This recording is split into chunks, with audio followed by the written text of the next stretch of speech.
Assalamualaikum warahmatullahi wabarakatuh.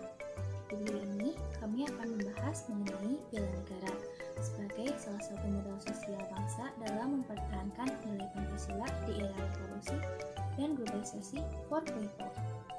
Sebelum itu, izinkan kami untuk memperkenalkan diri terlebih dahulu.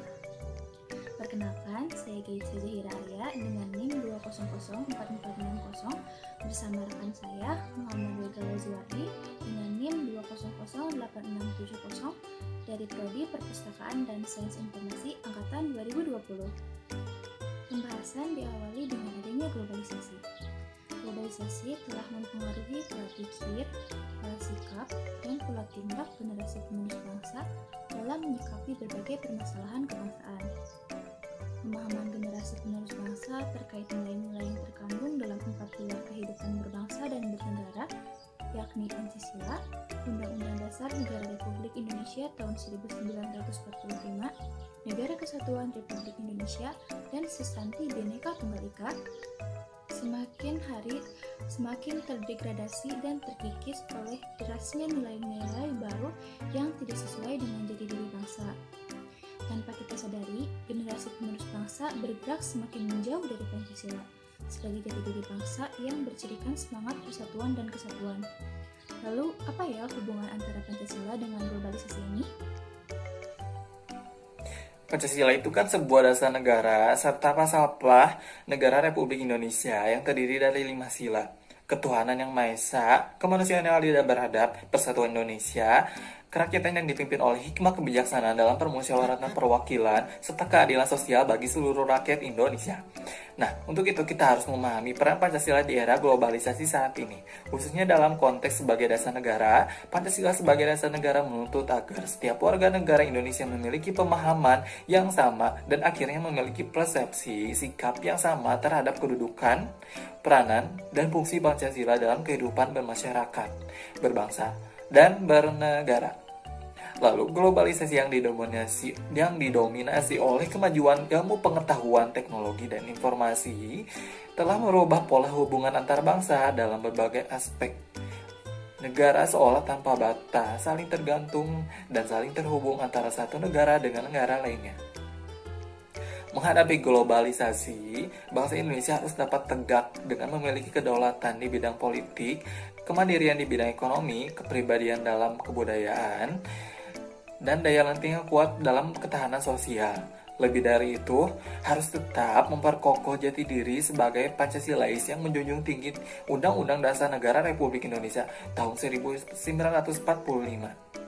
dan memperkokoh tegaknya Negara Kesatuan Republik Indonesia dengan kebinekaan tunggal ikanya. Dalam membicarakan atau memahami dan menghayati Pancasila, dari penjelasan ini, apakah ada masalah-masalah yang dihadapi sebagai warga negara Indonesia di era globalisasi saat ini? Tentu saja ada. Masalah-masalah yang kita hadapi itu seperti menurunnya toleransi antar sesama manusia, ditandai dengan banyaknya kasus SARA yang menyimpang yang saat ini sangat mudah dilakukan dengan majunya teknologi informasi dan komunikasi. Lalu, masuknya budaya asing yang mempengaruhi pola pikir dan hidup suatu bangsa. Lalu, banjir informasi secara global dengan kemudahan publikasinya sehingga maraknya hoax atau berita palsu oleh oknum-oknum tertentu. Nah, dari masalah-masalah ini, adakah solusi yang dapat dilakukan untuk menyelesaikannya? Tentu saja ada. Salah satunya adalah dengan bela negara. Bela negara adalah sikap dan perilaku warga negara yang dijiwai oleh kecintaannya kepada Negara Kesatuan Republik Indonesia yang berdasarkan Pancasila dan Undang-Undang Dasar 1945 dalam menjalani kelangsungan hidup bangsa dan bernegara yang seutuhnya.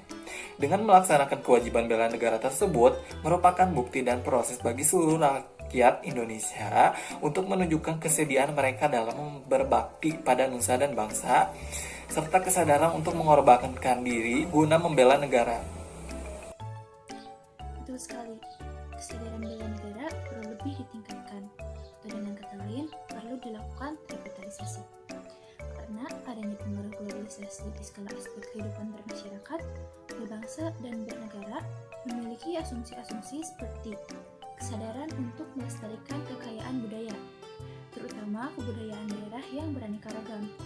Sehingga hal ini bisa mencegah adanya pengakuan dari negara lain yang menyebut kekayaan daerah Indonesia sebagai hasil kebudayaan asli mereka. Lalu untuk pelajar, bisa diwujudkan dengan sikap rajin belajar, sehingga pada nantinya akan memunculkan sumber daya manusia yang cerdas, serta mampu menyaring berbagai macam informasi yang berasal dari pihak asing. Dengan demikian, masyarakat tidak akan terpengaruh dengan adanya informasi yang menyesatkan dari budaya asing. Selanjutnya, adanya kepatuhan dan ketaatan pada hukum yang berlaku. Hal ini sebagai perwujudan rasa cinta tanah air dan bela bangsa. Karena dengan taat pada hukum yang berlaku akan menciptakan keamanan dan ketentraman bagi lingkungan serta mewujudkan rasa keadilan di tengah masyarakat. Selanjutnya, mencegah dan memberantas korupsi. Korupsi merupakan penyakit bangsa karena merampas hak warga lain untuk mendapatkan kesejahteraan. Dengan mencegah dan memberantas korupsi, kita akan membantu masyarakat dan bangsa dalam meningkatkan kualitas kehidupan. Asumsi selanjutnya, meningkatkan kualitas perilaku kehidupan beragama melalui pendidikan agama dan kepercayaan terhadap Tuhan Yang Maha Esa yang dilaksanakan antar umat dan internal umat beragama. Kepercayaan terhadap Tuhan Yang Maha Esa perlu dipererat dan ditingkatkan sehingga dapat mencegah perilaku-perilaku yang menyimpang dari ajaran yang sebenar-benarnya seperti SARA dan terorisme.